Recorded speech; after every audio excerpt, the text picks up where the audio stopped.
Eu vim para pôr os filhos contra os pais, as filhas contra as mães e as noras contra as sogras. E assim, os piores inimigos de uma pessoa serão seus próprios parentes. A nora contra a sogra não é difícil, não. Tá fácil.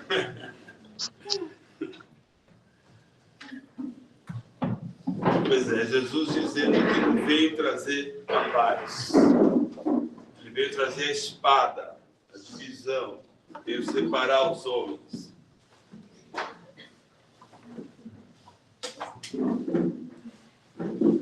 De fato, Jesus foi esse divisor de águas, de separação mesmo, que veio ao mundo. O mundo se divide entre antes de Cristo e depois de Cristo. Porque a situação antes de Cristo, do pensamento, do entendimento humano, do comportamento, era uma coisa.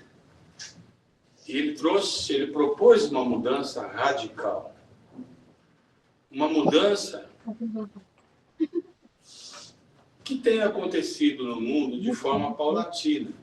No primeiro momento não foi bem aceito, até entre os seus, e entre os seus não é aceito até hoje, né? Os judeus não consideram Jesus um Messias, consideram um profeta qualquer que veio e deu a sua mensagem, mas o Messias que eles esperam é outro, eles esperam um Messias poderoso.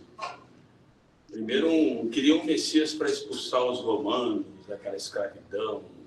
Eles não queriam mais pagar impostos, né? Não queriam mais viver sob aquele regime. Hoje, talvez esperem um Messias para expulsar os muçulmanos, né? Então, eles estão sempre esperando alguém poderoso. Eles não querem um Messias, eles não entenderam que o verdadeiro poder não está na luta.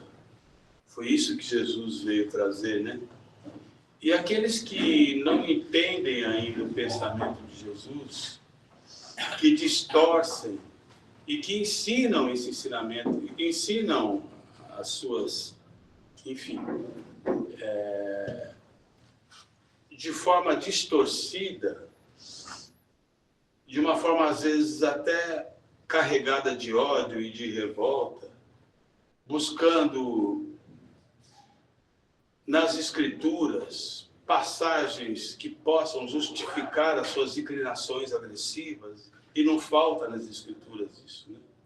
A gente encontra passagens, vocês querem um exemplo, por exemplo, ele disse em Lucas, que para um de seus apóstolos, que ele deveria, se ele tinha 2 alforjes, ele deveria se livrar de um e comprar mais uma espada para que ele tivesse 2 espadas. Aí pronto, aqueles que defendem o armamento, que defendem que a gente tem que se armar, que defendem que a gente... Jesus disse isso. Então, o que eu estou falando está amparado pelo... Então, Jesus jamais vai pregar violência. Pelo contrário, ele disse para Pedro, embainha a tua espada, colou a orelha de Dimas, que... Né? Não era Dimas o nome do cara, era Glauco, um negócio assim, do soldado, que Pedro cortou a orelha. Então, ele estava sempre, o tempo todo dando exemplo de que as coisas devem ser resolvidas através do caminho do amor. O amor é a solução. Ele quis mostrar que não tem nada mais poderoso que o amor. E aqueles que dizem que o amor não é uma solução é porque desconhecem. Desconhecem o poder que o amor tem. O amor, ele soluciona tudo, gente. Não importa qual é o problema. Se você colocou amor ali, acabou o problema. Ele é aquela luz. É aquele sol que surge e não conhece a escuridão. Imagine qualquer coisa, tem um conflito entre Rússia e Ucrânia. Coloca amor ali, acabou. Não tem mais conflito. Tem algo mais poderoso que isso? Há um conflito entre judeus e palestinos. Coloca o amor ali. Acabou. Mas o que existe ali, como substrato desses relacionamentos, é o ódio, é o orgulho, é a ambição, é a vaidade. E assim na vida da gente também. A gente tenta resolver as coisas não com preceitos cristãos. A gente tenta resolver com a violência, com a agressividade, onde já se viu, falou isso de mim, né? Bateu, levou. Ele era o contrário. Ele quis mostrar o poder que o amor tem na gente. Se te bater numa face, oferece a outra. Se te levarem para andar 1000 metros, anda 2.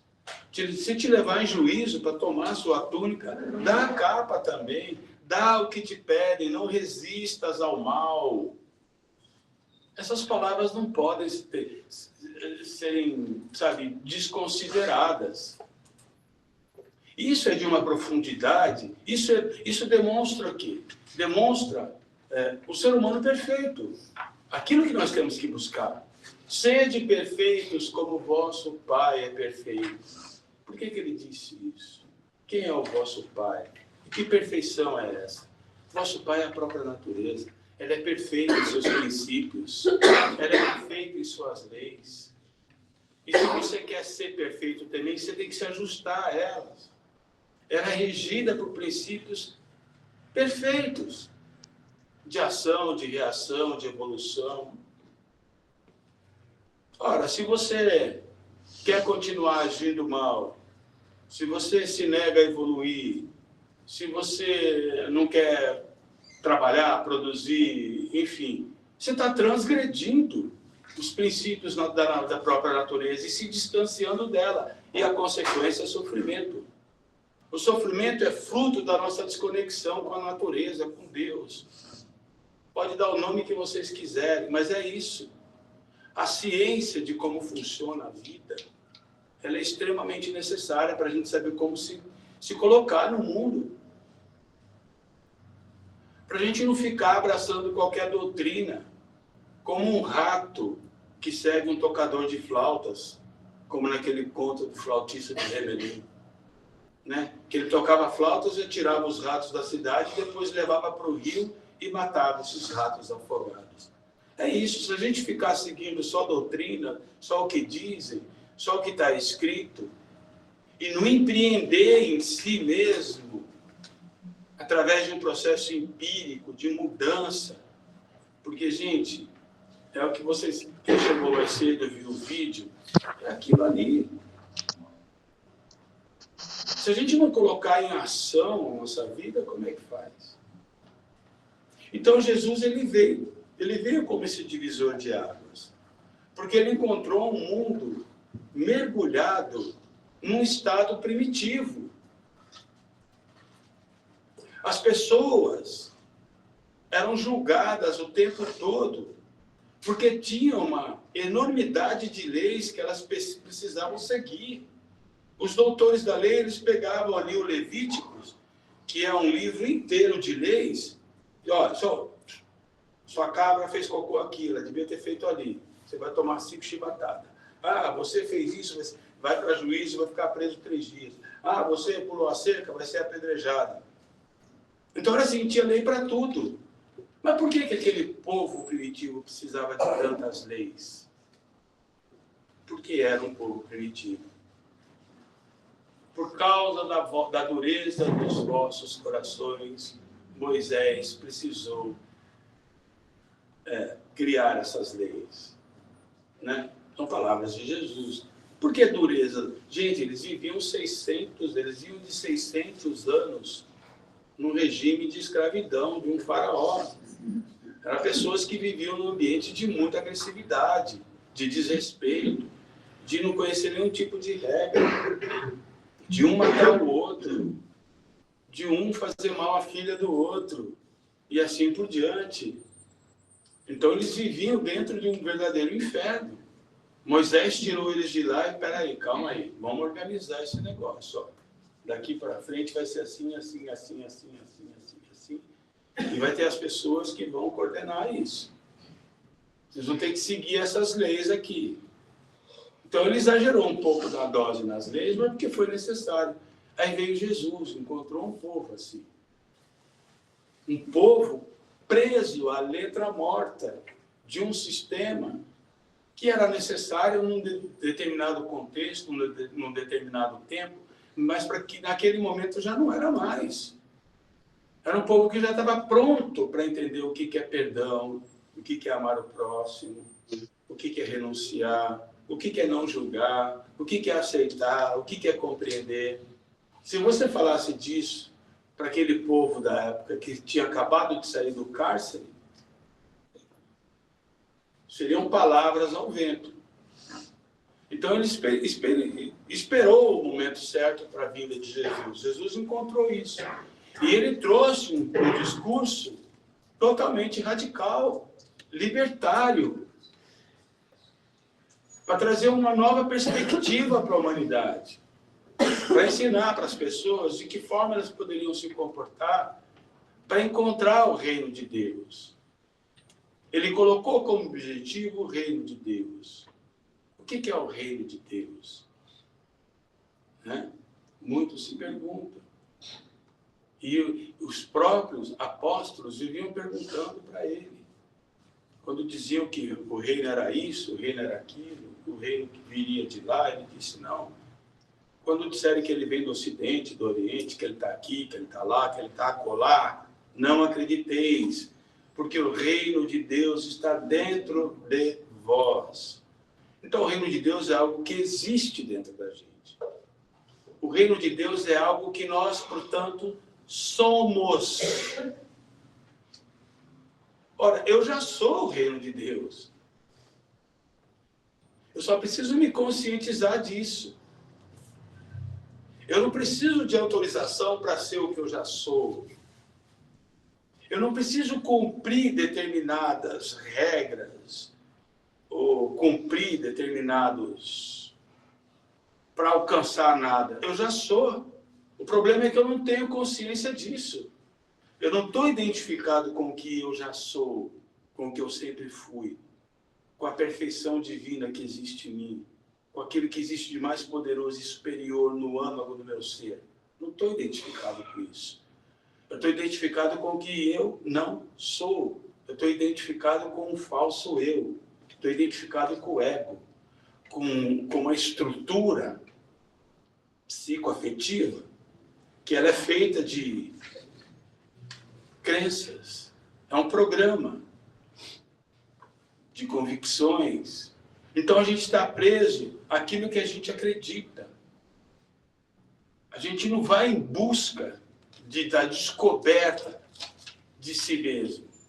O autoconhecimento, o que é autodescobrimento? O que é descobrir? Não é remover algo que está tampando? Não é isso?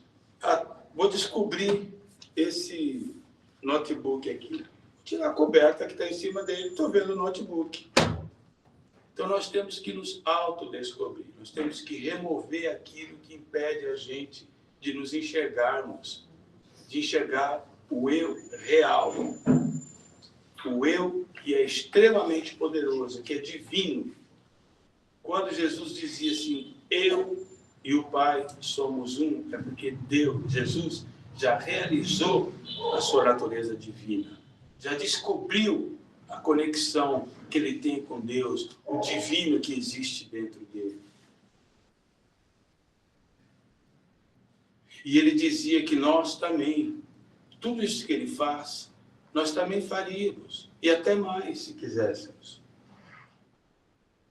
Então, o divino também existe em nós. Nós também somos divinos. Nós não podemos acreditar que nós somos menos do que isso. Porque se nós somos filhos de Deus, nós somos o quê? Hã? Deuses.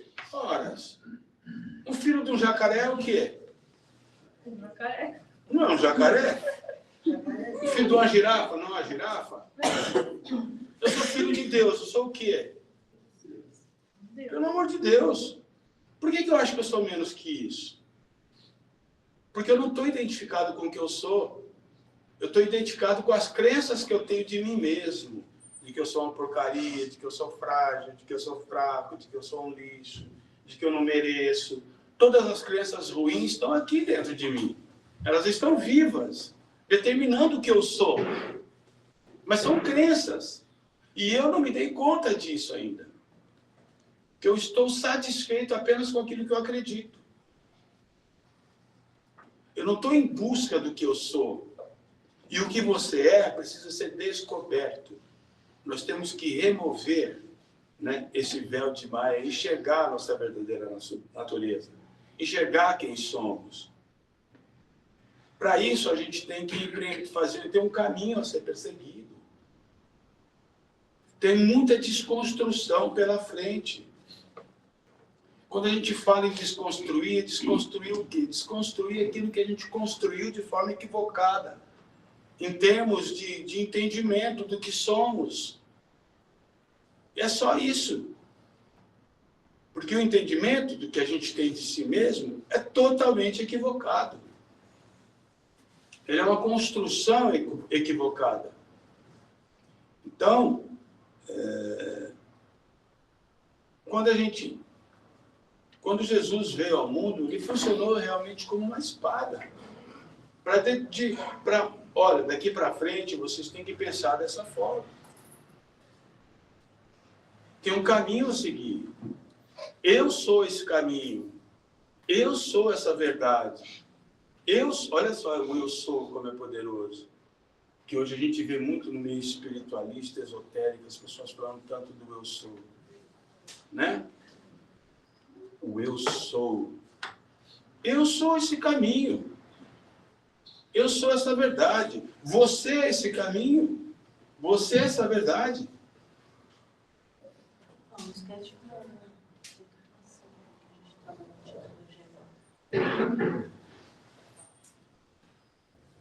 Ele segue dizendo que, olha que coisa curiosa, isso a gente pode até levar para o lado da reencarnação também. Quando ele diz, os inimigos do homem serão aqueles da sua própria casa. Né?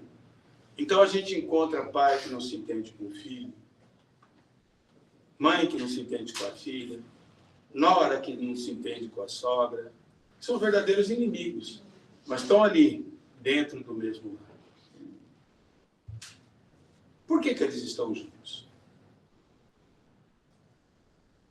Qual é o objetivo disso? Será que houve uma falha na Matrix aí, na programação, e colocaram aquelas duas pessoas que se odeiam para serem irmãos, para serem marido e mulher?